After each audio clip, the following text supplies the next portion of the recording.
That seems like it's working. How's everyone doing? I know there's not many, but let's do better than that. How's everyone doing? Hey! Wrestling bullshit. So this is a podcast called Wrestling Unwind. It's something I came up with because I struggle with depression and things like that. It gives me something to do on a Wednesday night. Gives you guys something to do on a Wednesday night. I thought, what can I do with the podcast? So I'm interviewing musicians, wrestlers, comedians, that sort of thing. And I couldn't think of a better guest to do the first live show. So please welcome to the stage, Big Guns Joe.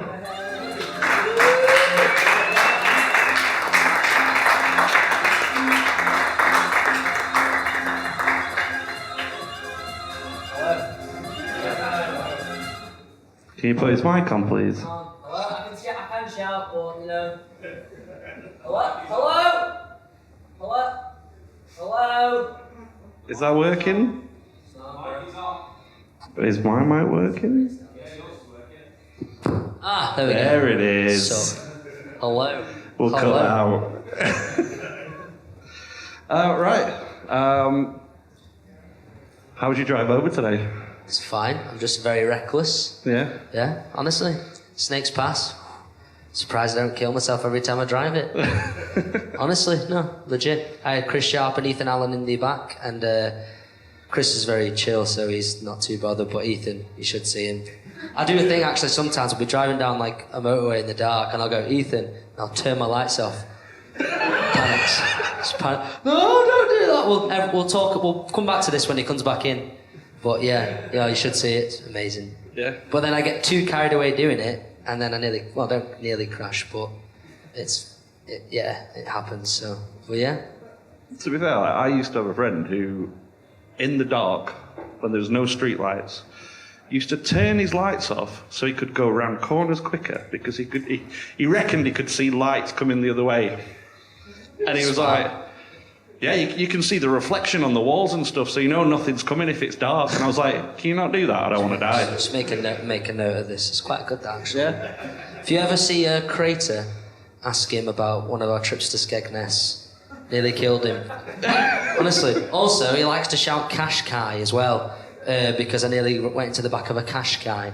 And he said it was quite good because it was probably the funniest car name that he could have thought of, but it could have been, and I nearly crashed. So every time he's like, Qashqai, and I'm like, exactly.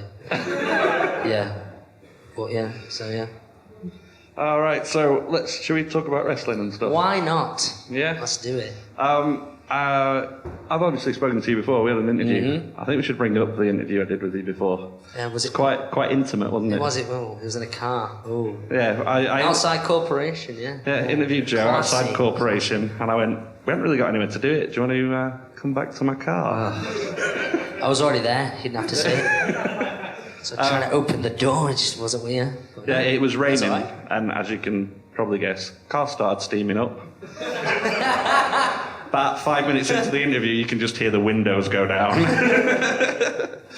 But yeah, let's ask a couple of questions that I asked on that anyway, because these people may not have heard it, because it was on a podcast that I do with my sound guy over there, and I don't think anyone ever listened to it. Did they not? Well. They did. Apparently they did, but you know, not many. So yeah, where did you get started in wrestling? I started at Grand Pro, if anyone knows. There's a company based in the Puzzled Face there. You not heard of it? Never heard of it? No? Oh, fair enough. No, it's a company based in Hindley, near Wigan. If it's in Wigan, it's there. No, it's class. Like, that was I started there training under like two guys called the Island Brothers and Johnny Brannigan, who they're like kind of mainstays there. But then you had like Joey Hayes, Sam Grabwell, all them lot. Like, a lot of the Northwest guys are on those shows still consistently. So started there, then went on to Wrestle Pro. Sam Bailey, do you know Sam Bailey, guys? Sam Bailey? Well, hey, yeah. Yeah, he trained me for a while, up until recently as well. And then so yeah. But now I still train now. Go to NGW. I switch between Rampage Brown and Screwface Ahmed and Nathan Cruz's classes. and then I go to Fighting Spirit on a Thursday as well. So you never stop learning. No, it's cool. It's what I want to do anyway. Like, because I'm practically like full-time wrestling now. Sorry, Mum, but they hate it. Mum and Dad. Oh no, they love wrestling, Mum and Dad. But like, go back to teaching. It's like, no, let me wear spandex for a living, please. Think of your later life. No, but so it's one of them. But yeah. What did you used to teach?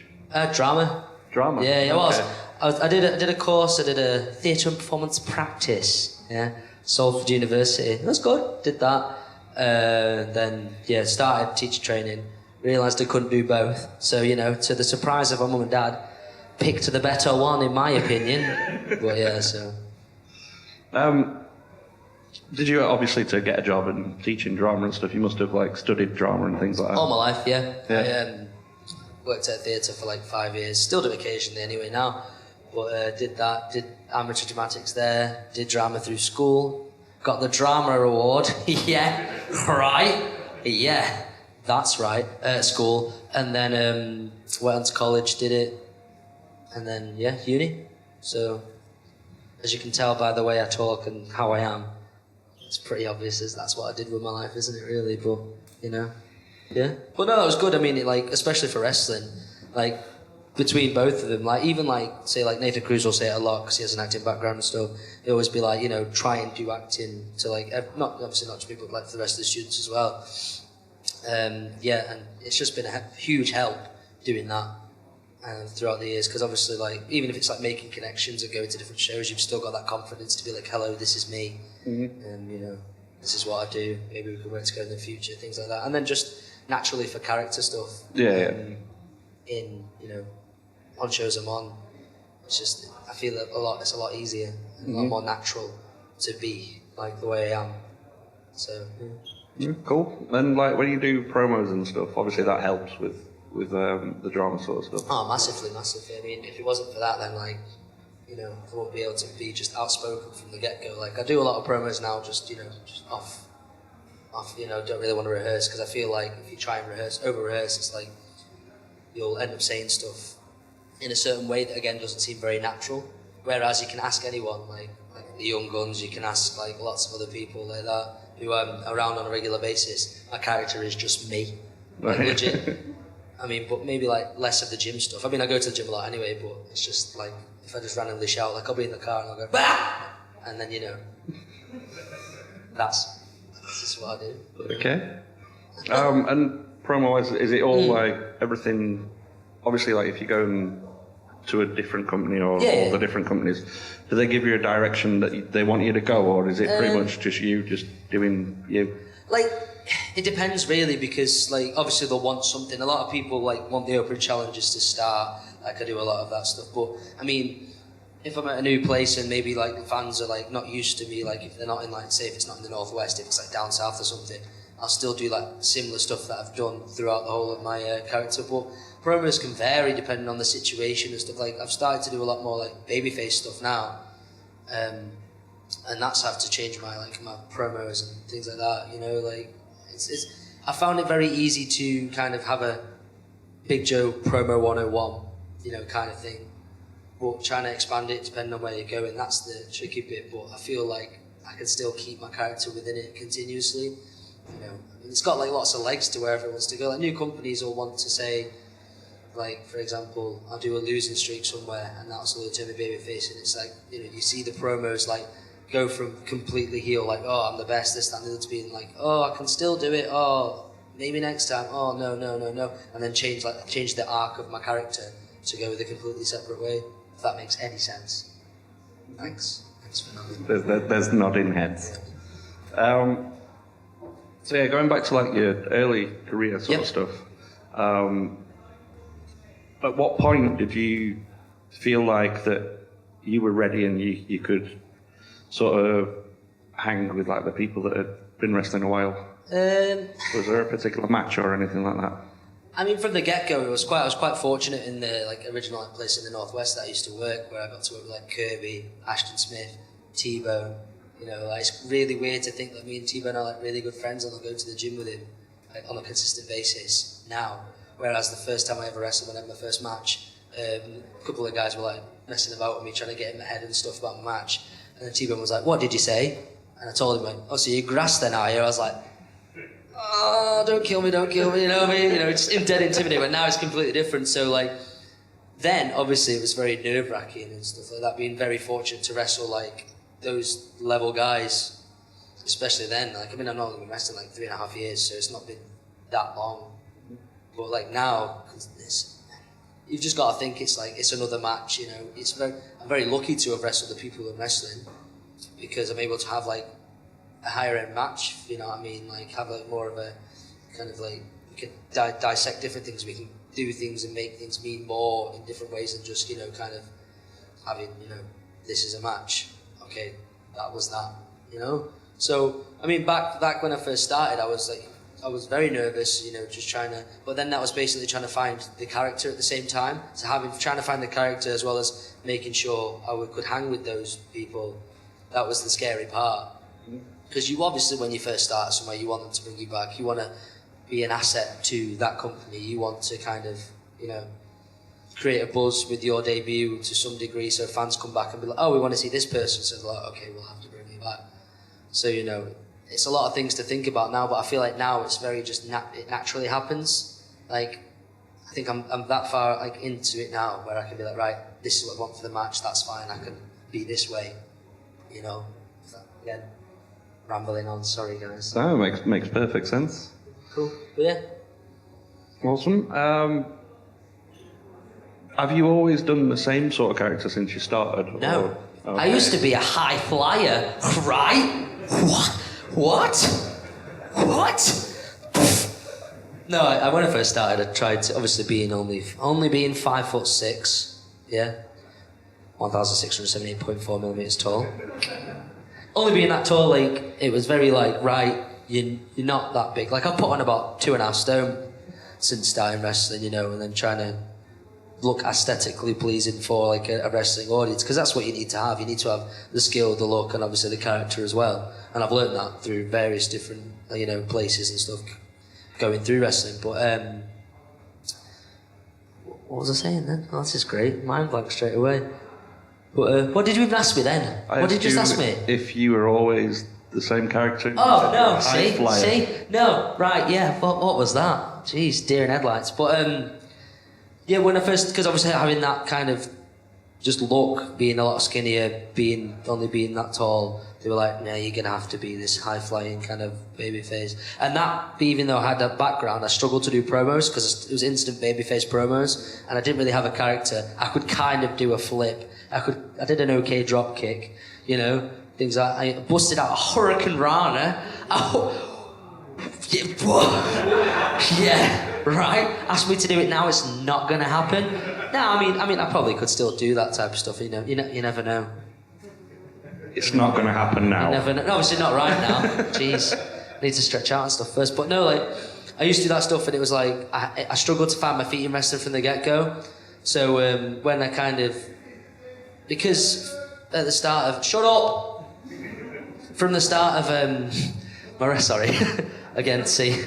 It's the character coming back. Yeah, exactly. But when the character first started, it was like kind of like opened a door for me, because I was like, oh, you can be like this, you know, this is how heels work, this is how you can emphasize character in this certain kind of part of the match, you know. Whereas I was struggling to even, you know, start and mess with how a match works, how to get the best out of a match as well. Like, I was like, oh, I kind of do this, kind of do that. Oh, we'll see what happens. So much so, on my 21st birthday, I had a T-shirt made of me, which was quite nice. There was a lovely picture of me 4 times here. Again, the shirt is a lot smaller as well, so I was like, God, how much weight have I actually put on and how much size? So that's the plus. But you had Isaiah Quinn, if you know who that is. No? I'll just say the names of it. Isaiah Quinn, Jacob North, Rizman Khan, who recently just debuted at Progress on the pre-show match in Manchester. Congratulations to him. And then, I think that's it. There might have been a few others. Created a shirt for me with a list of moves on my back, on the back of it, which said, wrist lock, Hurricane Rana, wrist lock, springboard DDT. Oh, I've got that on my Instagram if you look far enough. Whoa. wrist lock, and then that was it. So if you can tell where I am now compared to then, you can see the difference. Mm-hmm. Still do a nice wrist lock though. Sorry, go on. So where did the character evolve from? From training, people would be like, "Are we good? Are we good?" Is that working? There we go. So where did the character evolve from then? Well, I'll tell you, Chris Raven. When I first started training, the guys were like, "Go on, Joe, you can do this." Or do you even go gym and stuff like that? And I'd be like, "Obviously, I'm trying to do my best, trying to get into the business and all stuff like that." And it naturally happened where people would be like, "Oh, you're only small, you're a bit small." And I was like, obviously joking, because like they're trying to, if I was like trying to work heel, then they'd say that to try and get a rise out of me. Mm-hmm. And then it kind of just clicked, and I was like, oh. I was kind of watching Crash Holly one day, and I was like, oh, that makes sense. Oh, why don't I just do that? Well, obviously not just do that. I'm not just ripping off Crash Holly. Come on, please. I'm at least trying to do something a bit different. But just in like him, like Spike Dudley and stuff like that, like different inspirations. I kind of started to watch them, and I was like, oh, why don't I kind of try something like this? Because obviously I'm not going to get any taller. I kind of might try and get a bit bigger, which has happened, I think. But just those kind of inspirations. And I was obviously trying to go to the gym a bit more. I was noticing little bits of things at the gym, like oh, he's a bit of a can I swear? No. You didn't say whatever you wanted. I was going to say a bit of a knob, but he looks a bit of a knob, with his vested t-shirt and his, really tight joggers and whatever, and trying to get all these. And then I look down 2 years later and I'm like, oh, it's me, I'm like, oh, I've turned into one. Oh no. Oh, well, it's fine. But but I'd kind of notice different things there, and I'd be like, oh, why don't I put this together? And then it kind of formed from there, and then it's just expanded, and I am where I am now, So, yeah. Awesome. Breed Pro champion, am I right? Yeah. Oh, thank you. Well, yeah, sick. So you've fought like quite a lot of people. Mm-hmm.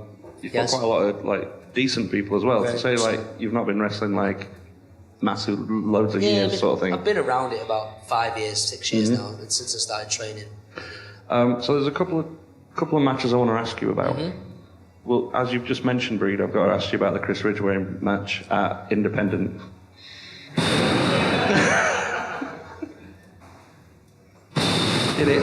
Did it hurt? Yeah.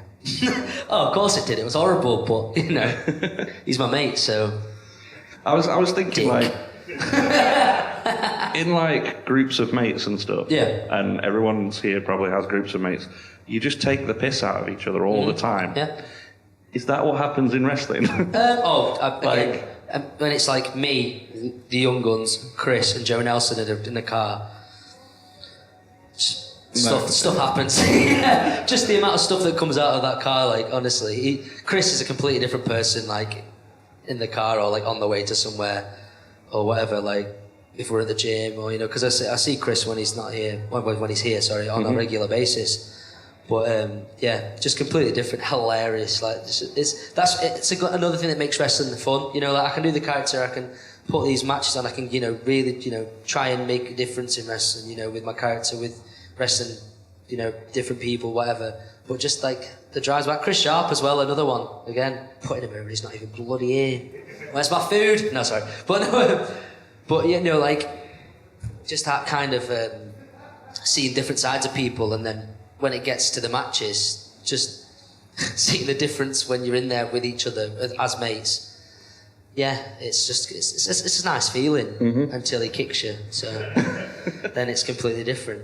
Because you've wrestled him a couple of times, haven't you? I wrestled him at Southside down at Resgal in London in March, and he's a lot different now, believe me. It's a lot different now. But no, I mean, it was fine. It was good fun, and I mean, we had fun, enjoyed it, and it was nice for him to kind of appreciate the match, because it was his first match back, and he was in the scramble before it, and then he wanted to do more, and it's the nice thing for him to nice thing for me to have a friend like that, kind of create this relationship with someone who's like now wrestling for Pro Wrestling Noah, right? But it's crazy. I mean, he deserves it, he's earned it, but I mean, like, having him to be like, no, I want to wrestle you when I get back, as soon as I get back, it's a nice feeling. It's a nice kind of, like, oh, I must kind of matter to some people, you know, I must kind of have something within wrestling that makes a difference, you know, and it's very humbling, and it's kind of a nice thing to keep going forward, to keep pushing you to go more and do more, you know, like as I am doing more now on a regular basis. And you've trained with him quite a bit as well, haven't you? Did you train with him? Obviously, he's gone to different places and learned different things. Does he teach you those sort of things? Oh, massively, yeah. I mean, like, obviously, like, I don't wrestle the same similar style as him as much as, say, like, Ethan Allen, Luke Jacobs, etc. But just, again, I want to be able to learn all aspects of wrestling. That's why I go to, like, the different schools, you know?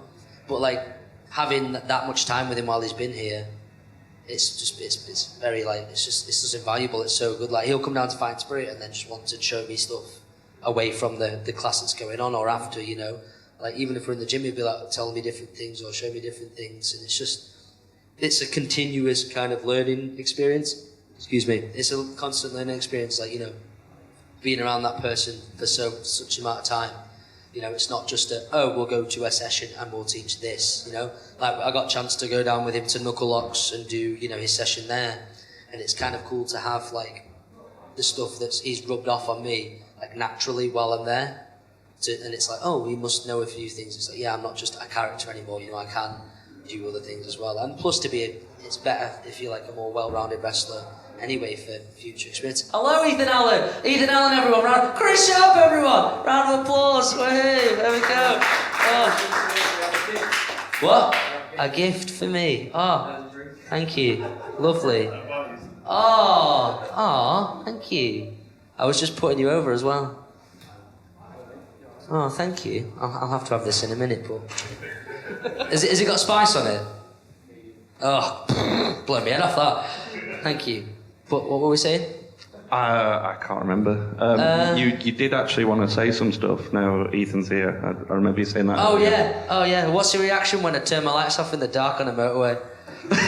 Right. So, yeah, there we go. Except my point proven. What was I saying? We were talking about training different styles. Yeah, definitely. I mean, like, as I was saying, now he's here, I'll say it. Like, obviously he wants to learn more of that style from Ridgeway, but it's just nice to learn it and nice to kind of have that. So when the time comes, you know, if somebody's like, can you be like this?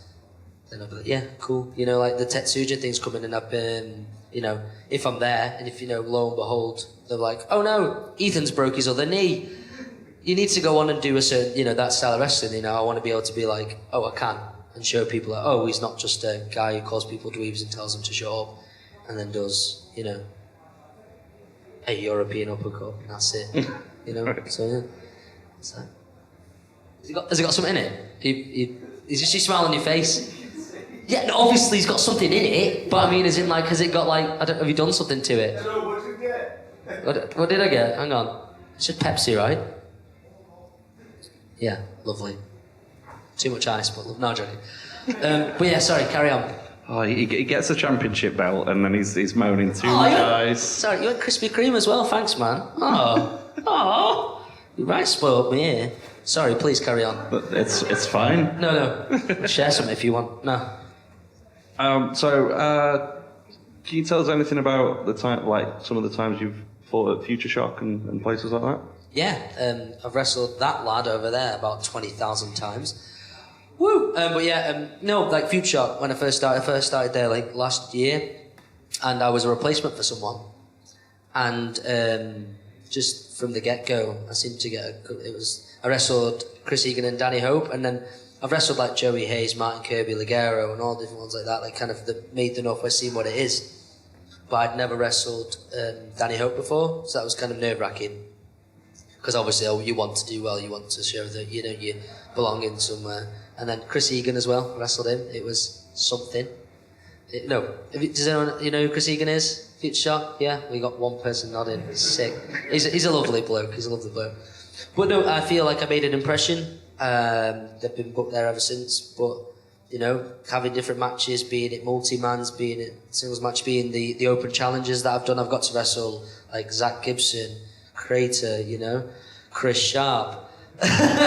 And just so many different names that I would never have thought I got the chance to wrestle. Like even T-Bone as well, you know, like getting to wrestle him in a different place. And it was more of a case of I used to team with him a lot because we had a lot of multi-mans at Grand Pro. But getting to wrestle him in a singles was, again, nerve-wracking, but I kind of showed that I belonged there and I was meant to be there and we had a good match. But I also got to wrestle the Hurricane. That was a lifelong dream. No, it was class. I mean, like him himself, Shane, was amazing. I mean, on the Friday he had his podcast talk, and we filmed a promo and did some stuff. He was a very nice, again, just wanting to learn from him, just asking questions and stuff. The Sunday, the match itself, he was there. He wanted to listen to my ideas. We did a test of strength, and just when we're talking, and he was just giggling. And I was like, this is going to be a lot of fun. It's going to be a lot of fun. And it was. It was. I was his last ever chokeslam in the UK. Yeah. Thank you. Thank you. I'd like to thank my mum, my dad, God. No, but yeah, that was cool. And then a month later, wrestled Hacksaw Jim Duggan again. Right. Yes. How did that go? It was amazing. It was amazing. Just funny. I had a thing with Damon Lee, my tag team partner at Future Shock, because obviously I was my generation's like Hurricane, like early 2000s. From then on, his obviously like late 80s, early 90s, well mid 90s mainly. So it was more of a thing like you could do. I wanted him to have more chance to wrestle Hacksaw. I still got in there and I still got, he still like thumped me across the head and it was like, oh, that's different, Just him, like, before he locked up, he went, rah, and I was like, oh my God, he didn't realise how actually, like, even the age he is now, and he just had, like, heart surgery or something.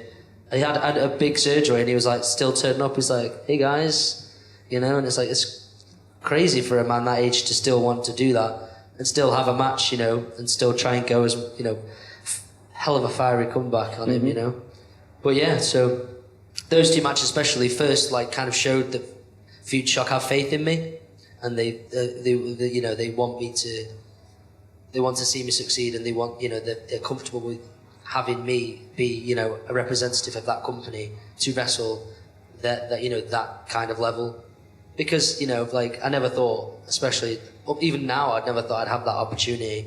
I'm very fortunate to wrestle the mainstays in the UK, and getting a chance for them to come over and getting the chance to work with them. It's just very much mind-blowing. Yeah. So that brings me to the open challenges that you do there. Yeah. Most recently, the anniversary show that you did. Yeah. And you fought Crater. I did. Tell us about that match and then the reaction at the end. Oh, yeah. Well, it was, again, the consensus that obviously I'd already lost 7, the last one being against Chris Sharp. And but yeah, I'd lost that one and it was like, oh, where do we go from here? Like, the audience, especially like a lot of the fans would, if you've got that already, I've already lost 7, like how am I gonna, win and go to even have a chance to win against someone? But what's next? How can I go from wrestling all these different people? Like, what are they gonna do next? And obviously Crater hadn't been in Future Shock for a long while. And then when they said it was a chance to wrestle Crater, I was like, awesome, again, good friend.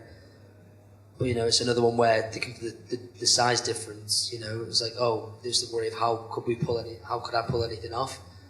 But so went in. We obviously, tried to push him over. Didn't work. Trying to get around him, doing different things. But when the opportunity came, I picked him up and I body slammed him. Yeah, 36 stone man, body slammed him. Me, right? So yeah, and just the reaction for that alone, that just made all the, everything, my career so far up to there, it was like, wow. Because, it wasn't just oh my God, it was everyone got up and on their feet, and they were cheering, and it was just one of those moments where I was like, just trying to just soak it all in, just looking around at different people, seeing people I knew, seeing people that, were obviously coming and paid to see, hopefully coming and paid to see that match, and it was like, wow, this is up to now, it's just all worth it, it's just, where do we go from here? And then turn around and got held up in the air for about 5 seconds, and then my life ended. So, but it's a good thing because it shows that it's like, especially against this man that size, a dominant force that he has been in Future Shock for so long. It was like, no, I can't do this. It's not just because when I first come out, they were like, people were chanting, when he first came out. Sorry, after I made my entrance, they were like, "You're gonna die, Joe," and then they just started to turn, and then before you knew it, everyone was chanting for me. And then when that happened, the roof bloody went off. It erupted, didn't it? Yeah. Yeah, it was just it's just an amazing feeling where it's like, wow, like everyone's invested in me in that moment. So I must be doing something right. I must, something I'll never forget. Mm-hmm. And that video got shared quite a lot around like Twitter and Facebook and stuff like that. Do you feel that social media and things like that for an independent wrestler is very important? Very important, yeah, very much so. And I've been very fortunate to have people around me who are aware of the best way to use it. And because without social media now, when you listen to podcasts or hear stories about tape traders back in the day, well, especially from the Americans, it's to think how, because obviously I wasn't in it, I'm not aware of what the consensus was, say 10 years ago in this country. But no, without social media, none of you will probably be here. But no, but it's true because, you got to sell yourself in a way that, not just wrestling can't, because not everyone can watch you wrestle every time. You want to show that, your brand, you need to branch out, you need to show different things and be constantly showing people this is who I am, this is what I'm doing, I must see, you must come and see me, you must, use me in whatever way, on a different show. And without social media, I wouldn't be able to say I'm a full-time wrestler right now. So, very important, very important. And does that help with promoting matches and bigging up matches? Yeah, of course. You're in a sort of long battle with a wrestler called Chuck Wood, aren't you? Yeah. Yes. And again, that's purely because, it was two very big characters. Something started, and then again, I didn't know you were aware of that. So it's again, that's quite a cool thing to be something that we started back and forth is actually people are noticing. And then, we actually were scheduled to wrestle last week at Wrestle Island, the last Wrestle Island show, but he unfortunately got injured. A tree fell on him, yeah.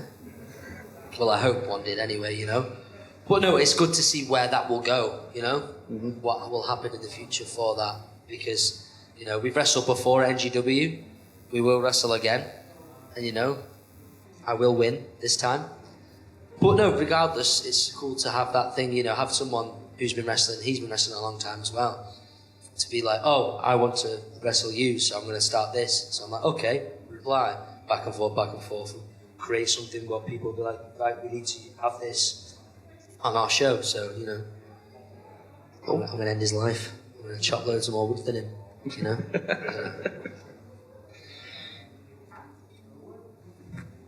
See, I'm just listening now. That's fine. I do talk a lot. Not looking at my notes. I do have a very monotone voice as well. Lost in the story. Can you tell us about some of the tag teams you've been in? Obviously, you're in tag team in Future Shock. Yep. And you're in my favourite tag team. Go on. Oh, with Team Hench. Team Hench. Team Hench. Again, I don't.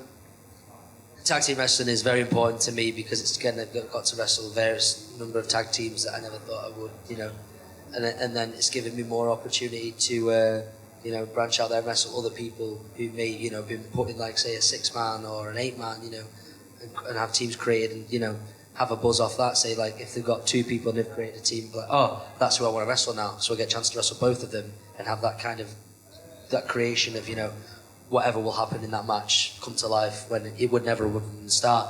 But no, I'm in a tag team at Future Shock with Damon Lee. Again, phenomenal guy, great wrestler, just learning because he's been doing it. He's been a staple of the Northwest for God knows how many years now, And it's getting a chance to learn from him and, being able to have that kind of relationship with him, which is completely different from me and Blake because that's Team Hench. So instead of being big and brave because he's obviously a chicken, he's not a chicken. He's very brave himself. But you know, having that dynamic of big and brave instead of Team Hench, which is very like, we think we're bigger than you. It's obvious that Blake's bigger than you. I think I'm bigger than you. Might not be, but yes, I am bigger than you. You know, something like, you know, that, and then just the different dynamic, and it's different things to play around within matches, and you know, it's just a lot more fun to have, because again, having different relationships, different companies, you know, within, can't bloody speak, having like different relationships with different people in different companies, you know, it's like shows a different side of me per se, you know, and how I wrestle against, you know, to kind of bounce off the other person. Yeah, I'm trying to think, am I in a tag team anywhere else? GP. Oh yeah, thank you, thanks Ethan Allen. No, you know, that's because it's a 6-man. I'm trying to think if it was a... Yeah, well, that's how I first started, really, to be honest. It was... I mean, I'm still in there now. It's the Bad Lads, me, Drill, if anyone knows who Drill is. Good. It's probably best if you don't. And then Mickey Barnes as well. That was kind of like how I started, like, initially, where it's like two big lads. They're like, oh, we've got some massive guy coming. He's going to, you know, we're going to get back in the tag title picture scene, and then out steps from behind them, me, you know? And that was kind of the first inkling of audience, like, of like kind of understanding what I am and who I am. And yeah, we won the tag titles there, so that was my first ever championship tag trophy, yeah. Won that by cashing in my, because there's a thing at the start of the show where it's a 4-way, and the winner gets to cash in that night. And obviously I won it in great fashion. I had a hell of a match. I walked out through two knocked out opponents and pinned them. So that's how I won my first ever title. So yeah. But no, again, that's another side of wrestling that's just such a good kind of like thing to be around. Like I say, I get to wrestle like the young guns, Ethan and Luke. I met to wrestle them, you know, so many times now, and it's like, how do we get more better, like intense? How do we up the ante? How do we you know, improve, you know? Because as the matches progress, like we progress in wrestling as well, so it's like good to come back and see, you know, how what's changed from the last match. So yeah. And how do you like approach different match styles? Like, do you approach like a 3 or a 4-way different than you would a singles competition or a tag match? It just depends where you are, really. Like, if I'm at somewhere new, obviously my main priority is kind of how my character fits within that match, say if it's like a 4-way or whatever. But if I'm like kind of known in a company, it's like, how can we differ, you know, change it up so, you know, it creates something completely different, you know, that's not just a bog standard match. But no, like, now again, it's like I got to a point in wrestling where like I'm aware of what's needed, you know, of me and what I want to do in certain matches and how I want to act in certain matches. So if it's singles, you know, whatever, this, that, you know, different things, I'm aware of it. I've yet to have a ladder match or something like that yet, or a tables match. I've been through a table. It was lovely. It wasn't. But, you know, it's good. It's kind of like exciting to see like what will happen in those matches and what I can take from my like singles matches, tag team matches, whatever, to then bring into that. Those kind of have a stipulation added, and, you know, where do we go from there? But no, I've been very fortunate to wrestle in so many different match styles already. You know, it's just what can I bring to a match when that kind of match happens. Mm-hmm. And what's been your favourite match so far that you've done, if you can pick one? You pick a couple if you want. It's hard because there's different ones for different reasons. Like, for example, let's say, like, I'm not doing it because they're here. Like the match I had like recently at Future Shock with the Young Guns, to see how far they've come, you know, and like how me and Damon have had to change up, you know, to kind of keep up with them or try and, you know, get the win instead of, you know, just kind of, oh, I'm just going to try and make people laugh and obviously going to lose. Because like now, I've got to a stage now where it's like, yeah, that's got me so far. Now, no, I want to be able to win championships. No, I want to be able to be like, no, he's a force to be reckoned with, you know.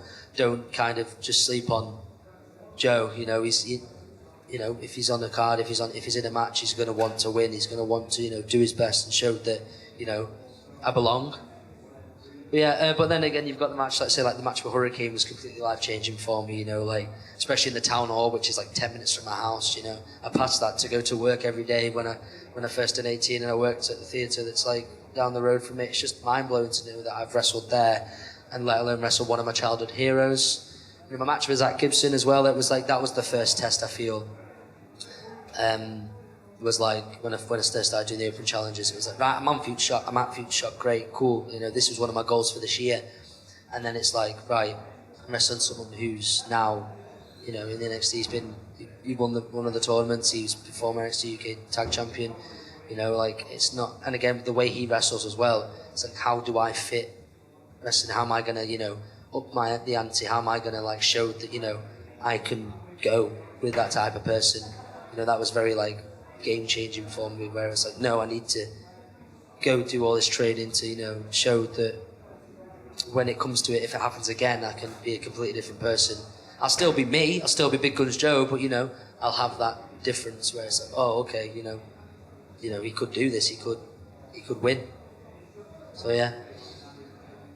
And do you have have you made like a list, or do you have like sort of things that you want to, I can't think of the word, sort of get to? Yeah, like have you got an end goal sort of thing? Yeah, I mean, obviously, you know, the main goal is to work for the biggest company in the world, WWE. But you know, it's like I've got my original goal was trying to make this a full-time like kind of living so far, and just kind of show that, you know, no, I can do this. I've kind of taken on the fear of it. No, I want to try and do this full-time, and that was like the first goal. I was like, right, I've done that, you know. And then now what's next is, you know, try and wrestle for bigger companies, because I am full-time, but I want to wrestle for bigger companies. And then the goal after that would be like, so, you know, you like your OTT, your Fight Clubs, your Progresses, you know, Attack. But then, you know, there's a lot of work that goes into that. So, you know, I'm gonna be doing that, and I am doing that as we speak. But then obviously after that, you know, there's wants to go to Japan, there's wants to wrestle abroad. You know, there's so many. I imagine it like a ladder. Like, right, I've got here, now how can I get to here? And then go on and so forth. With the end goal being like WWE. But, you know, like seeing people like, you know, get tryouts, seeing people, you know, make it, it's like, okay, it's not that far. You know, like if I keep doing what I'm doing, if I work hard, you know, maybe one day it'll happen. But, you know, I've just got, again, as cliche as it sounds, I just need to keep climbing effectively. You know, and then it'll be like, oh, I've achieved this, great. Now what's next? I don't want to be settled. I don't want to be like, oh, I'm okay. Like, which is fine. It's fine, completely fine. If you want to just wrestle for, say, your home promotion, cool. But, you know, like, for me personally, I just want to keep going, striving to, you know, do better, be better, go to different places, you know, say I've wrestled here, wrestled there, and then eventually, when the time comes, wrestle for WWE. And have you, since the opening of WWE UK, have you seen like a change in the independent scene at all? Yes and no. I mean, obviously, you know, the scene's constantly changing anyway, and any scene will constantly be changing, you know. Like, it's good to see people getting hired, you know, and working for the biggest company in the world, because, you know, they've earned that and they deserve that, you know. And they're up in their games, but then again, like, it will open more spots on independent shows, which again is good. So then it's like, right, I need to be an asset to this company now, and I need to show to be an asset to this company, and I've got the right people around me to be like, try this, do this, maybe, you know, see, you know, like, you need to show yourself in a completely different manner to then be like, right, no, I belong in these spots, and then going from there, like, where to next, you know. But no, I mean, the scene's constantly expanding, and it's good. I mean, it's great to be in the scene, like, as far as I am so far, like, now, because I'm not just starting out, you know, I'm not completely far in. I mean, I'm kind of just started to get the ball going now, so it's like, cool, you know. As it's changing, I feel like I'm changing as well. So then to like accommodate for different people, to show that I can do different things. Excuse me, but you know, and I'm just kind of riding the wave now and just keeping it going until, you know, eventually, hopefully one day I'll get signed. So, you know, it's good to see it's changing. There's a lot more work as well, which is great, because it gives a chance for people to be more like have it on a full-time basis and focus on wrestling, you know. Like I said, my family aren't best pleased with it, but I'm never home, you know. I'm too busy either training or at shows or away on camps, or, you know, so it's not like I'm not doing anything with my life. I'm, you know, making what the best I can with this, and the scene being the way it is now, the independent scene is thriving, so it gives me the chance to do it. So why not go for it, you know? Mm-hmm. So. Oh, and you mentioned like training. Do you see training as part of the job, sort of thing? Of course. Like... I mean, there's no point, no matter, like, and a lot of things that said, like, I've not got no room to say because I've not been in it as long as, say, other people. But, I mean, I'm a firm believer of, like, you can never be a finished product. And, I mean, I've been aware of that, you know, through guys that have taught me, you know, how to wrestle, through guys that have, you know, given me advice or, you know, took me under the wing throughout my career so far. But it's completely true. You know, there's no matter how long you've been doing it, you know, you've still got to train. You can still learn more. You know, you never know everything. You know, you've got guys. For example, the NXT UK guys, though, they will still train. They've got some of the best coaches and people around them. You know, so if in theory, if they are still training, why shouldn't I be?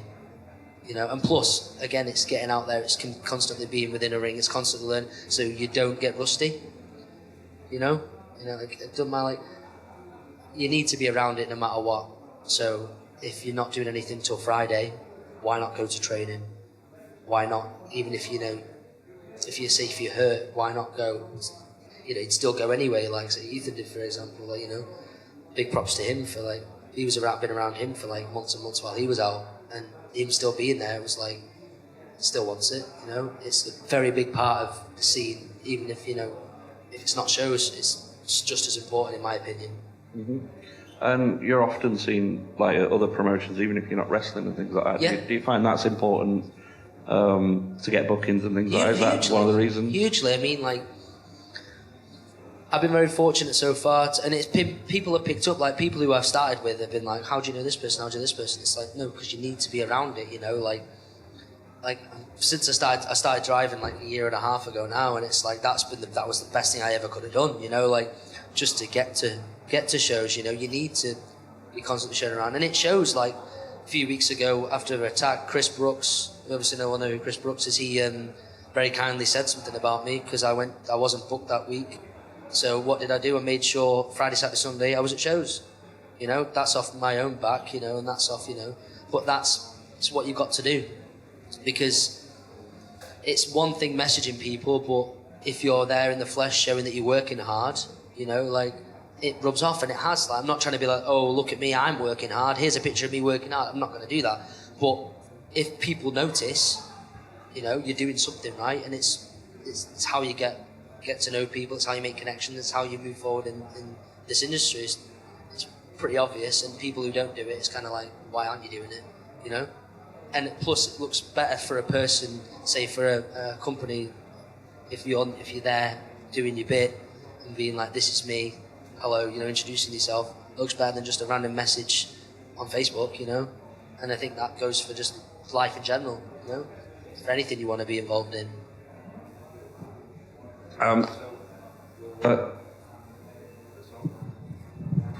This microphone's a bit dodgy.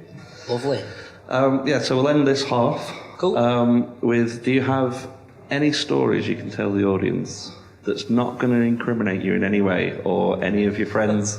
Ethan, shut up. How was I safe? In what type of stories? I don't know, just a fun way to end the half, like just maybe like a fun road story or something.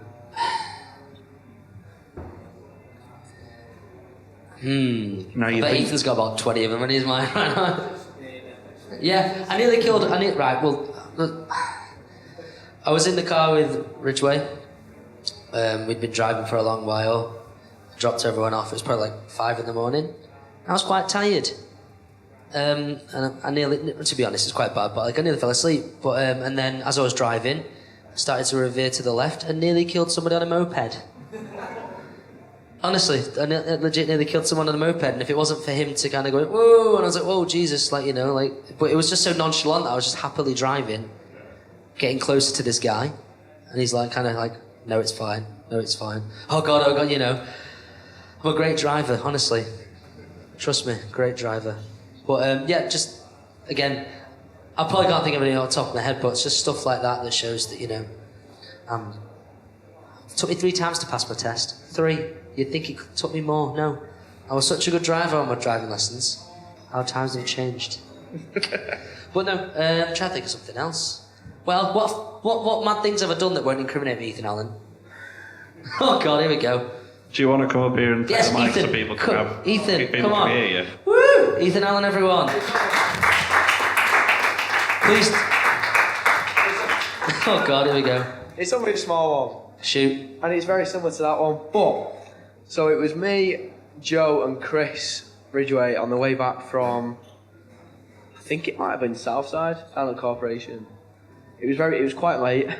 Right. And, oh God. And it was when they discovered that turning the lights down, or turning the lights off in the car, scared the shit out of me. I mean, I swear, sorry. Cool. So that scared the life out of me. We was driving down Snakes Pass. Are you doing this? So Chris decided it'd be funny to get Joe to turn the lights off, cover his own eyes, and cover Joe's eyes with the lights off.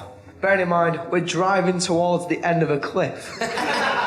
And I'm like, absolutely pooing it in the back here. I'm like, guys, it's all fun and games. But if you don't open your eyes and turn the lights on in about 10 seconds, we're going off this cliff. It's just a setup as well. Riddy would be like, oh, I can't see. Oh, wait, now you can't. And you do that consistently, and you get to a point where I'm like, okay. And then the This back is just happening. like, guys, hurry up. Take your hands away from your eyes, please. Please, we're gonna die. And then we'll like get to this corner. And then I think they're like, oh, he's actually being serious here. And I'm like, oh no, lights go on. I'm like, oh shit. And then just turn. Like I said before, though, it'd be good at this point to go, ah, at the same time, just to add effect to Ethan Allen there. Bless his little heart. But the amount of time, on the way back from Breed, the independent show, we just couldn't get out of Sheffield. Due to Joe's driving. We then got onto the country roads. It was a big steep hill, we just couldn't get up on it. We just couldn't go up. Nearly did that on the way back from the cave show. Nearly got Yeah. back to get arm We push. just couldn't get up. First gearing it. We just kept rolling back down. I spent about £500 on my car to fix it, because, you know, brakes, engine, exhaust, you name it. And then finally got it all fixed, had it nice and clean, and what happens? Some stupid kids kick a football on my boot and dent it! There's plenty of others, but You know, I'll there's try and too think. many. Yeah, they're all very similar, near-death experiences. Lovely. Just don't get in a car with Joe. You're going to be doing that on the way back from here, though, aren't you?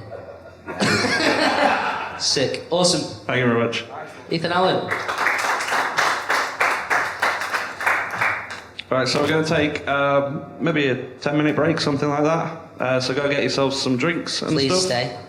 I don't want to do this to... Yeah, don't run away. No, thanks for coming. Sick. Yeah, so give it up for Joe for the first half. Woo!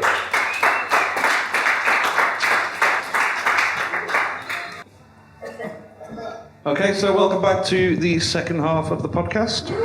And Podcast! welcome back, Joe. Hello. It's good to be back. I think that sound man had a tune he wanted to play for you to walk back up on. Oh, I'll do that then. Let's go. I'll do the whole entrance. Be loud, please. You ready? Right, I want to point out that this isn't my idea. So if you want to attack anyone, it is.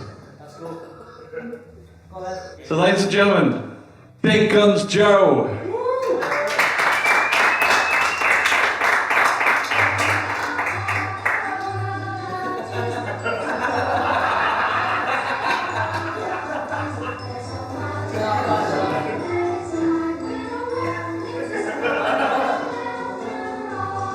I apologise. Oh, great. Trying to get... Oh, nice one, Salman. Thanks. I kind of guessed it was going to be something like that. Okay.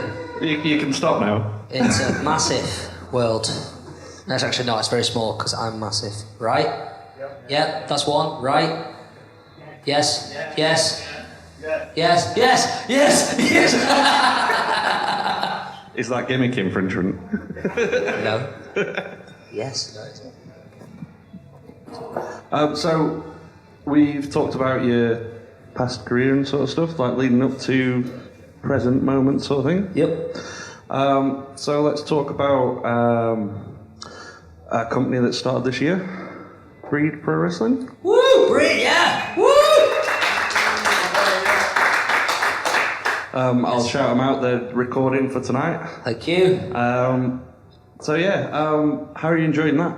Boss, Again, Breed's one of them that came up, and I was spoken to Mitch about it a lot. Anyway, just like kind of messaged in, sent my stuff over, like, and I was like, didn't they give me a chance? And then I've just kind of gone, right, let's go. I mean, just that, I'm not saying it because they're recording and they're hearing that, but like just the amount of opportunities that different people have got like chance to wrestle that I didn't think, like say like Jörn Simmons and people like that, you know, that mainly over in Germany and stuff like that. Just it's completely different, and just to see the change of like the fans getting behind me and like how I've been able to progress over this, like how it, like from the start of this year up until now, and then now I'm the champion. So you're stuck with me. Unless, you know, whatever. But yeah.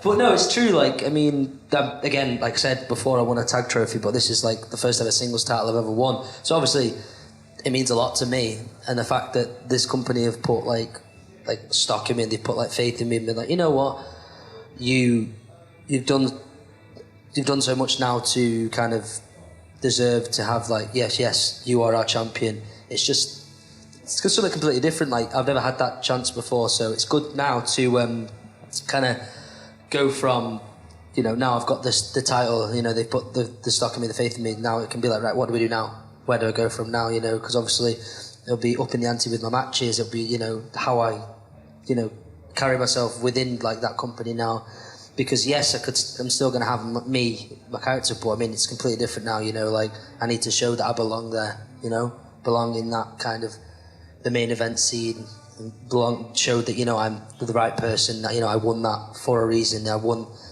earned that, you know, and it's like, look, I'm going to keep this for as long as I can now, and show that I'm, you know, a worthy champion.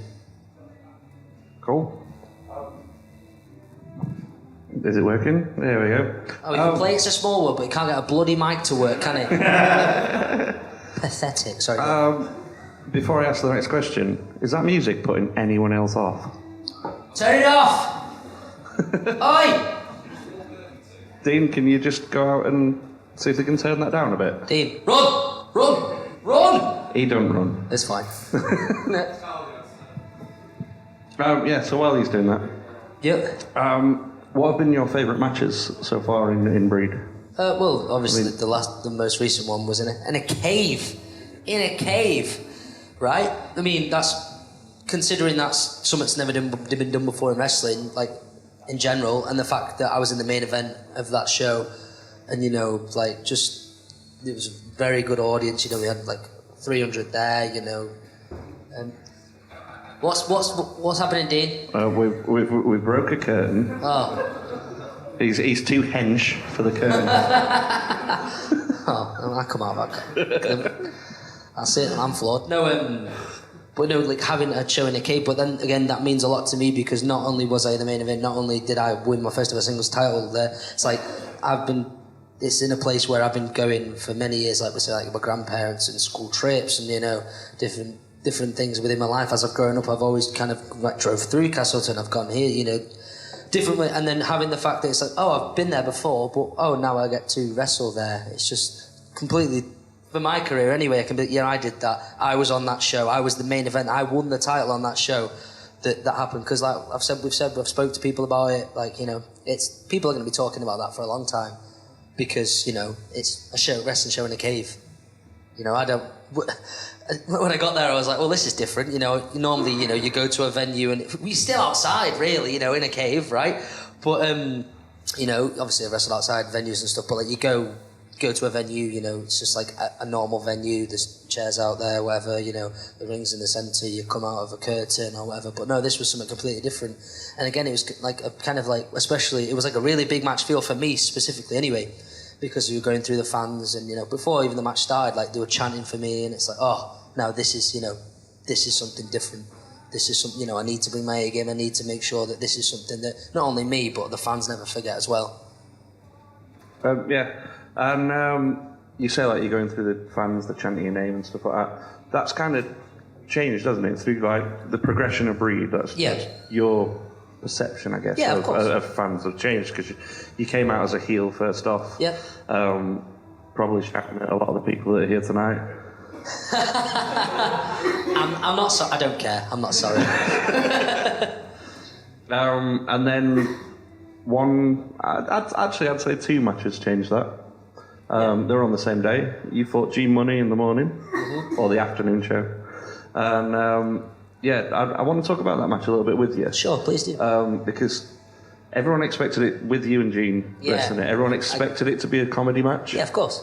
And it wasn't. No, two strong characters. You're going to think that's what's going to happen. And I've wrestled him before when it was one of the other venues, and it was that. It was that kind of match. But no, we both, it was a lot going into that match and knowing that what was going to unfold. What could the potential happen in the future? Like obviously, like in the very near future. At that point. It was just like, no, we need to do something. If we need to go out there and just, go for it, balls to the wall, just, show that we are not just something that I'm not going to go and shout at the fans, but I'm bigger than you. I am. But, jokes aside, no, it's like, no, I'm going to come prove myself here now. And, be like, no, okay, Big Guns Joe, yeah, he's got all this character, but you can go. He's an actual fighter. He's an actual professional wrestler that can win, who can do things, and I believe when we were in the match, like, it started, a bit of a, but then it's progressed. It's like, no, I want to win. I'm going to do whatever I can, and I believe it did shock a few people, and people like enjoyed it and appreciated it completely different. Like I was saying before, like, it shows me in a different light, and showed them, and then I'm myself that I can do it. So I was ready to do that, and I was ready to move on forward and try and go for a title, go to try and be in the main event. That's what you want to do as a wrestler anyway. Since I've started, I was mainly like opening match again, fine, awesome, cool, let's get the crowd going, let's get them started. But now it's completely different. It's like, no, I want to steal the show. I want to be able to do the different, and not just to be like, oh yeah, he's funny, he's a funny comedy character. No, he can wrestle. No, he can fight. He can he can put on a good show. He can wrestle his arse off, and we respect that. So, yeah. And is that something that you thought you needed to prove to the crowd, or is that something you thought you needed to prove to the people in the back, or was it just a whole thing? Or I think because obviously when I first started the character, obviously not character, it is me. I'm me, but it was. You don't want to kind of just get comfortable. There's some people that will do a character and just get comfortable, which is fine if you want to do that. But no, I don't want to end up being comfortable, end up becoming stale. It's just always just a character. That's always just a guy who can make people laugh. No, I didn't get into that reason. Didn't get into professional wrestling for that reason. I got into wrestling, because we watched growing up. I watched time. When I grew up, I watched mainly like the SmackDown 6, so like Kurt Angle and Eddie Guerrero going at it, having the likes of like Edge and Chris Benoit going at it, all these different like high paced, like really really fast intense matches, that were for that time was like ruthless aggression era started effectively, but that time like kind of groundbreaking and changing the course of the of wrestling in general. So it's like, no, I want to do that. I can do that. I'm not going to get stale. I'm not just going to like accept that I'm just a guy who can do a promo, and just maybe make people laugh. No, I'm a wrestler. I'm going to wrestle, and I'm going to show everyone, including myself and my peers and fans and the internet, whatever, that I can wrestle, and I'm going to be a champion. I'm going to be a superstar, and I can do it all. Awesome, yeah, and I think you've definitely proved that, because thank you very much. Not only because of the comedy side, but like the wrestling aspect of it, something like that.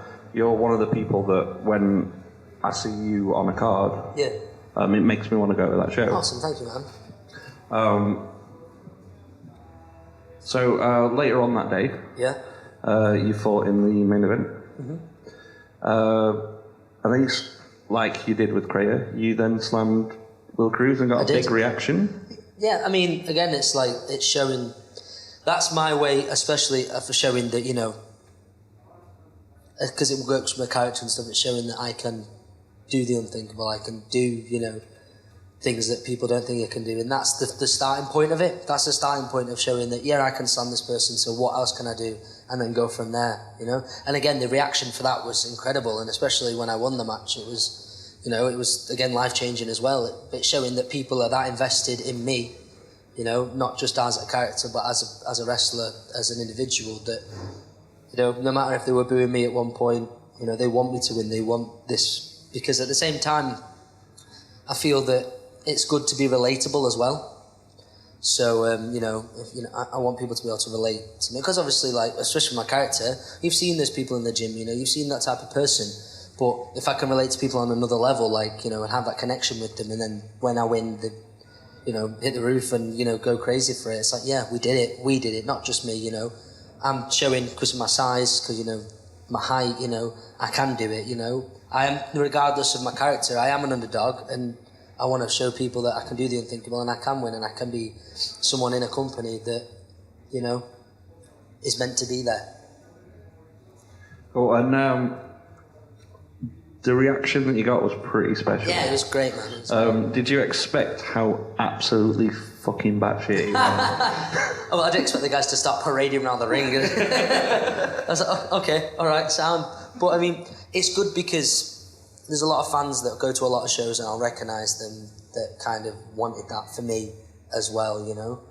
But it just showed you that everyone, like, you know, it was the change from people just booing me and, you know, just laughing at me in a match, say, against Jurgen Simmons, because you know the outcome. It's obviously he's a lot bigger than me, so no matter how hard I try, he's probably obviously going to try, more than likely beat me, which he did. But, you know, how they've been on that journey with me, like, through the whole of since the start of Breed. You know, they've been on that journey, they've seen the change. Like I was saying about how the change from heel to face, it's still like just the change, you know, they're getting behind me. Now finally, I've had that chance to, you know, and I've done the unthinkable, I've won. So, you know, it's good that they've been on that journey with me, because, and that, again, that's another way that people relate, because they've seen it from the start to then. So it's kind of, it's a feel-good moment at the end of the day. Like, again, like, obviously that's the second time I've had, like, such a reaction, and it was very, like, in the space of like a month, or I don't know, it was very, very short. So it's like, okay, I must be doing something right. I must, you know, people must want this. Let's do it. Let's go. Let's keep going. You know. And now I finally won the title with Breed. It's like, okay, now I've won. Great. I've had that reaction. Now, how am I gonna even up the ante? How am I gonna climb the ladder again? You know, and how am I gonna continue this to keep getting those reactions? But even being like, okay, Joe's a viable champion. You know, oh, let's see, Joe's facing this person. Oh, that's a big, like, kind of obstacle. But no, he can do it.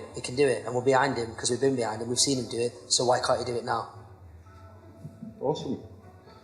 And I know you touched on it before. Yeah. You obviously won in a cave.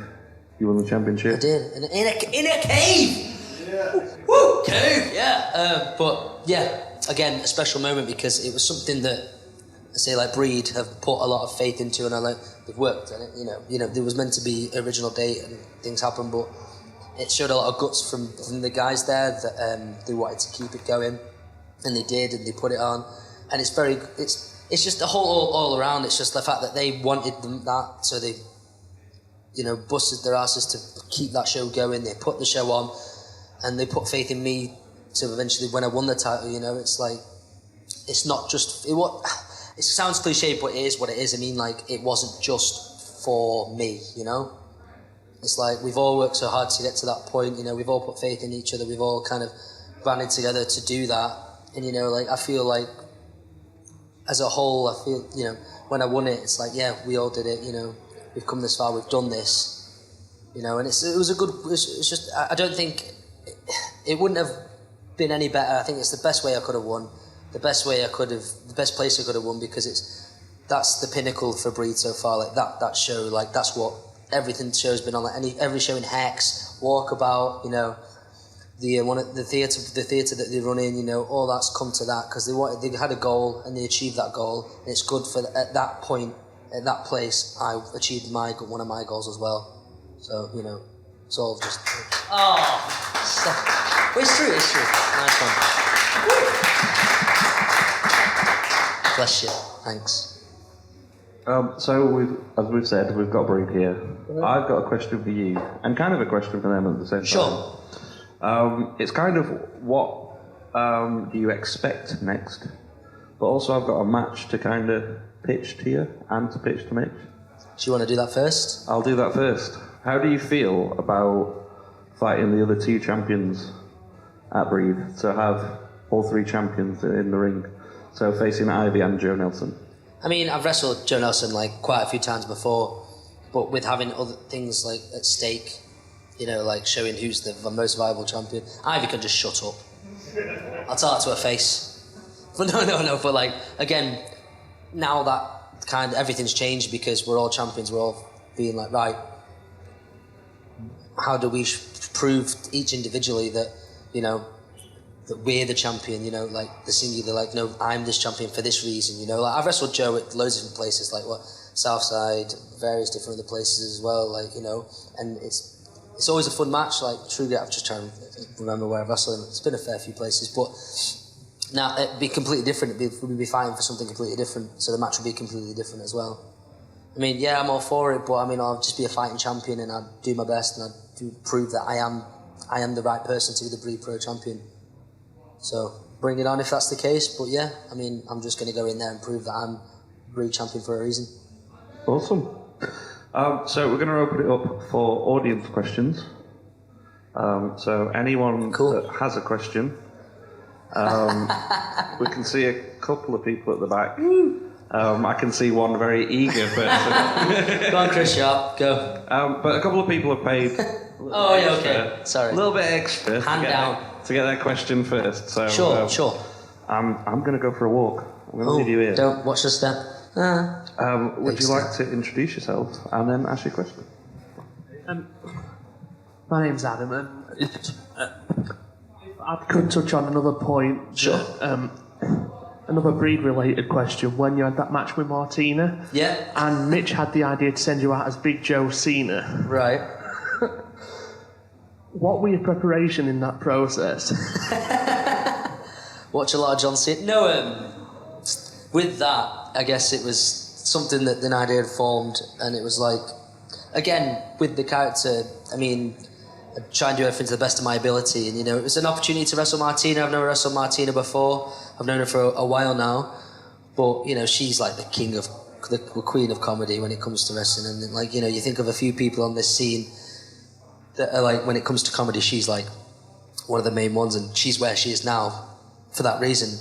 But when it comes to that, I mean, the whole costume kind of came together, and it was like, oh, this is actually pretty sweet. Thanks, Ethan Allen, for your wristband and your belt and whatnot. Right, listen here, pal. No, you know, but it was one of those things where I was like, yeah, okay, they want me to be John Cena, Big Joe Cena, whatever, fine. I'm going to do it to the best of my ability. I'm going to go out there and I'm going to show everyone that, yes, I am John Cena. I am John Cena. I did the entrance. Classic. It was. I know. I felt like I was John Cena. I was like, you know what? Let's go in. Let's go do. You know, I didn't get to do the attitude adjustment maybe, but these things happen. She got the better of me, but still, it was like. I did, kind of, but yeah, I did it. that was paying homage to that match. That's the reason why. But but no, I mean, with that, it was like people. Especially on the scene, you know, some people might be like, oh, I don't want to do that. That's a bit stupid. You know, why would I do that? But if a company's put stock in me and people have faith in me, like I've said in the past, it's like I'm just going to go do it, going to, you know, do it to the best of my ability. I'm not going to half-arse it or anything. No, I'm going to go out there. I'm going to be bloody John Cena, you know? And I was. Soundman's not on his game, is he? Oh, he's not? Leave! Okay, good. Right, so any more questions? Yep, we'll go to this guy next. Introduce yourself and ask your question. Hello, it's James. Hi, James. You said earlier, like, you want to maybe go to Japan at some point. Yes. Would it be sort of like with Chris to Noah or other Chris to DDT, where there's a bit more freedom in the matches? Or sort of even like Super J Cup or Best Super Juniors? Well, to be honest, the first thing is getting there. And I'm going to try and do whatever I can to get there. Like, there's me and quite a few other people that want to do that as like the next step. But you know, obviously, when you think about DDT, then that would seem like probably the best fit for me because it's absolutely bonkers. But at the same time, why wouldn't I want to go to Noah or New Japan and show that I can wrestle? That I, you know, no matter what, if my character or whatever, I can go out there, I can fight, and I can prove that I am a viable junior weight wrestler that could do some damage that could, go out there and steal the show. So, it's still early days, I'm going to try and find my feet and see what could happen for there in the future, but wherever. And even, why not, when you're there, you go to one place, why not go to another? Make your mark in one place, go to another. It's the same as the UK, obviously it's the way they wrestle and the way, it works over there through like, talking to like friends and seeing how they, how it's going on for them. But, it's the same as, building up a brand there, Japanese fans are completely different. So going over there, showing who you are, making a mark, and then going on to the next place, doing the same, just building up, Why not try and go everywhere? I mean, I'm still quite young, I've still got a lot of time, so why wouldn't I go and try and wrestle everywhere and make my name for myself in Japan and then go somewhere else, Or stay there, you never know. It's just something that I won't know till I'm there, but all I know is when I get there, I'm going to give it everything and make it worthwhile for the company that eventually, use me over there. So, yeah. Thanks, James. Lovely beard. It's alright, mate. Have we got any more questions on this side? Cool. It's too late now! Turn it off! I'm trying to talk to James and his mates. God, sorry, mate. What's your name? All right, mate, it's Martin. Martin. Sorry, Martin. This is a cliche question. Sure. But who do you most want to wrestle on the UK scene that you haven't wrestled? Or a few? It's tough, really, because there's like a lot of guys that, like you've got like your Carl Fletchers, your Mark Davis, your Chris Brooks that are like at like Attack and Shannon Graps and all them lot that have kind of got a whole bit of the scene that I've not. I mean, I've been there, but I've not had a chance to kind of work for you. Hey, easy, Tiger. Sorry, but not a chance to work with you. So like those type of people, in that part of the scene. There's some people in Northwest that I've not worked yet. I've had the chance to work like Joey Hayes, Martin Kirby and all them lot, but, I've not had a one-on-one with Ashton Smith yet. Obviously, he's a lot of the next UK guys, but, or most of them now, like, I've got to a point where it's like, yeah, if I need to prove something to them, that I belong with them, like, it might not seem it now, but maybe in the future if I go there, but you need to show it anyway. There needs to be a point where I go and be like, no, okay, I can hang with you guys. What's to say I can hang with you guys there as well, So for me now, basically, it's just proving. I know this is really just going off from answering your question, but this is just proving something now where it's like, no, whoever I wrestle, be it NXT UK or like on a high level on the independent scene, like Speedball. Speedball might barely be another one I'd want to wrestle because I've never encountered his style before. So why, how would we mesh? How would I, prove that I'm viable to wrestle him, and give it my all and, just see what happens with that. Just different things like that, I mean, like I said, I've had a chance to wrestle a lot of like imports, people from like America and places like that. But now it's the time of who kind of wrestle now that will help me kind of take it to the next level, like push me to take myself to the next level, and then be like, right, I've done that now. Who can I prove now? It's just proving myself, like I said before. Just got to prove myself now. Like I've got to the point where I'm known in the scene, but I need to make my mark completely now. So, yeah, nice one, Martin. Also a lovely beard. So next question. Anyone down front? You want another one from this side? Cool. It's more of a moustache kind of goatee gimmick you've got going on there. Not as good as theirs. That's alright, mate, don't worry. And Matt, so before, obviously, wrestling in the caves, probably a unique experience. Mm-hmm. What was the most unique venue you wrestled before that? It's a hard one because I've had like, when it comes to like say like the Stockport Town Hall, that's very like, I know it's not unique, but it's somewhere that I've grown up going past and being in, and be like, just the whole kind of the way it's designed and the architecture of it all, and excuse me. But when you're getting changed and you're walking around there, just to get backstage, it's like, wow, this place is, why am I wrestling here? It's crazy. Like what? But the fact there's a show being put on there is a completely different story. It's like. It's just mind-boggling that you've got these places like Picture House and stuff as well. Like Bree did one there. It's like you're having a chance to wrestle in there, but it's got so much history in it, and that's got nothing to do with wrestling. So it's a fact of like, again, like marking like, oh, I've wrestled here, when wrestling shouldn't be there or isn't usually meant to be there. I'm trying to think if I've wrestled anywhere really, really weird. Loads of random fields and like Prestatyn and Denby and stuff like that. I've like with hay bales kind of like around them and random kids trying to like hit you. It's like, oh, well, this is something, isn't it? You know? I can tell you I've been on some real bad caravan parks. They're, you know? There's some sights you see on there, you know, that's just, well, that's just, you know, that's not for me to judge. It's just you know, when you can lay there after a match and you're like, how did I get here? You know, it's just one of those things. But it's that, again, I wouldn't change them for the world because, you know, I've been very fortunate from the start of my career to have those chances with different companies to go on the holiday camps, you know, because England, if you speak to any Americans, notorious for like, you know, you've got your all-star camps, you know, that's what people would come over for, to learn. And people still think that as well, like Americans come, or whoever who come over because they want to learn and they want to go on the camps to learn, you know, and do the different style. Because they don't have that in America, really, so why not? But I've been very fortunate to have them to wrestle there, but then wrestle in some beautiful venues as well, you know. And a cave! Whoa, right?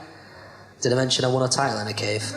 Just checking. But yeah, if that answers your question, nice one, man. So the next question is from our sound guy. There's a hate relationship bumping here. Well, you can turn the mic off at any point, so it better be nice. Go on. Can you tell us the story about the raffle and Matt Taylor Richards at Future Shock? Half that, Yeah, sure. Yeah. If anyone didn't hear that on the podcast, that was Can you tell us about the story about the raffle and Matt Taylor Richards. Yeah, again, Matt is another person who has kind of always, like, again, another person that stood by, like, kind of, you know, has always encouraged me to do different things, and another person that, like, is, like, you know, with the advice and stuff is invaluable anyway, but now I'm going to turn on him. No, with that, I started at Future Shock. This was the initial Little Man Challenge. I interrupted him as he started a raffle, and I was gonna, you know, trying to make my mark in Future Shock. And I Delirium was his ex-wrestling name. He was a wrestler, yeah. I wanted him to get his wrestling boots back on, and you know, I challenged him to a fight. Wasn't having any of it. Gave him a bit of a shove in his pathetic little skinny jeans. And what happened was I went to slam him, landed on me, and I don't know what happened. He beat me, and you know what? I'm coming for him. I am. One day, Matt Taylor Richards, if you can hear me, look at you, yeah, there's the camera, watching at you. I'm coming for you. I'm going to batter you. There we go. But no, yeah, that was, but then again, that was the start of something that is, again, within wrestling in the British scene that people know me for, you know? And again, it's given me something on Future Shock to kind of sink my teeth into and be like, no, this is a reason why I belong on this roster. Because again, before like Breed started, a few other places like Future Shock was a place that I went to train there a few times, and it was so nerve-wracking because I'd only just started on the British scene. I wasn't like, you know, I didn't think it was possible to wrestle somewhere like that. And then eventually when I did, it's like, oh, I belong here, okay. On to the next thing, let's go. Let's prove a point at Future Shock, and let's try and, you know, make something of this. So yeah, but yeah, Matt Taylor Richards, you one up right now. It's going to change, pal. Yeah. Sorry, yeah, go on. No worries. Okay, so we'll go to the most eager person in the room. Oh, he doesn't seem now. Oh, you want me to ask him first? All right, well, we'll go with Breed Management. Sure. Hello, champ. Hello. So November 10th, we've got a next show, and it's your defence of the title. I'm letting you pick your opponent. Oh, yeah. Okay, cool. Right. Awesome. Put it this way, I'm not a fluke champion. I don't feel I'm like a fluke champion. I earned that. Everyone knows I earned that. Everyone was behind me, you know, we did it together. But now, I'm going to be a fighting champion. The past champion, TK Cooper, I'm not being funny. You were pathetic, you cheated, you got DQ'd, you did all these little things to try and keep hold of your title. That isn't me.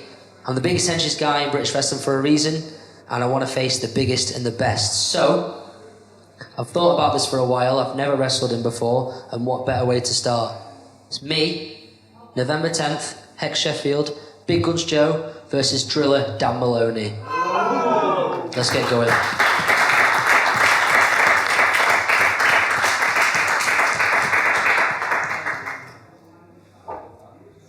Thoughts on that, Mitch? That'll be decent. Dynamite drop in there. That's what I want to know. I want to know who's next.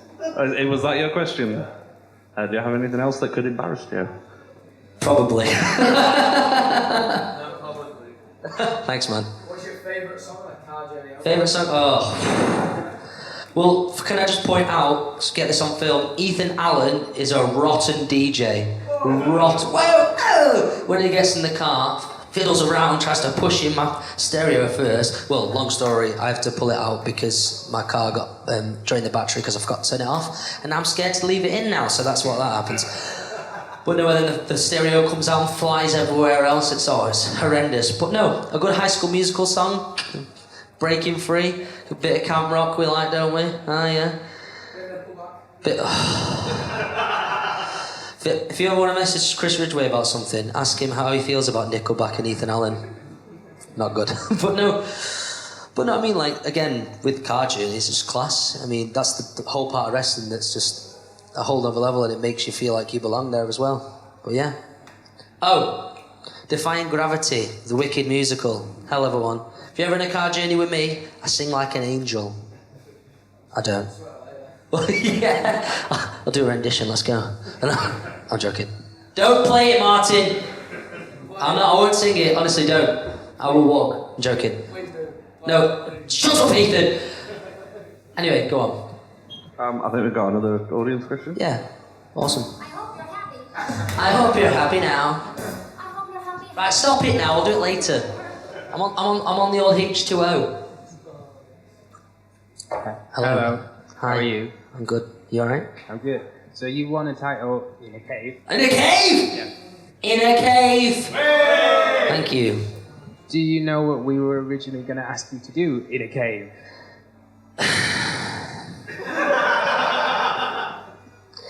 I think so. Do you want to tell everyone? We were going to have you dressed as a bear. And now I'm your champion. Who's the losers now? But again, that's a pure example of kind of how things can change in British wrestling and wrestling in general. Like how me as a character, me as a person in wrestling, and me as doing everything I can to show that I belong somewhere. Yeah, that would have been funny, because of the whole Twitter thing and how it progressed and stuff. But I feel like I earned my spot. I feel like I earned my place. I feel like all the miles travelled, all the training, all everything putting together. I feel like I've got to a point now where it's like, well, I feel like I was the best option to be champion. I feel like I did earn it. And when I beat TK and Brady, it's like, yes, I did earn this, And I'm not trying to blow my own trumpet there. I just feel like it was the next step for me. It's the next step for a company to use me as a champion. And, just where we go from here. Where can we go from here? What can I do next to prove that I belong to a wider scale audience, to a larger audience, to whatever, and go from there. I'm going to take the title. I'm going to be a fighting champion, and I'm going to give it everything. Put it that way. Not being in a bloody bear suit. Okay, so is that it for audience questions? Anyone else? No? Okay, looks like we're good. Cool. Just staring at someone. Anyone? No, it's fine.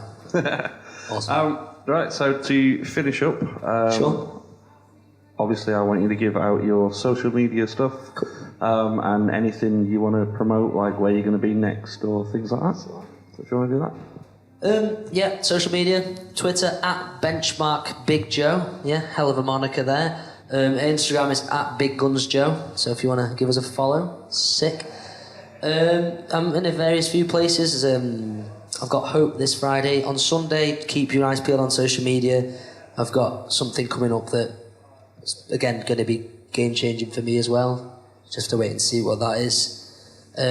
Different few things. Southside's got their last ever show at Stevenage. I'll be there. He says I'm not booked, but I am. I will be there. I'm going to fight in this bloody 20-man match, whatever it is, and I will bloody win. But yeah, I've got a few various different other things. I'm up and down the country, a few things in the northeast, a few things down south a little bit. Keeping busy, that's all, But there's big things coming, and you'll know about it, And again, that'll show that I'm taking the next step. And also, November 10th, me, the Breed champion, Big Guns Joe versus Driller Dan Maloney. I'm gonna give it everything, and I'm gonna beat him. I'm a fighting champion. Let's do it. Thanks, guys.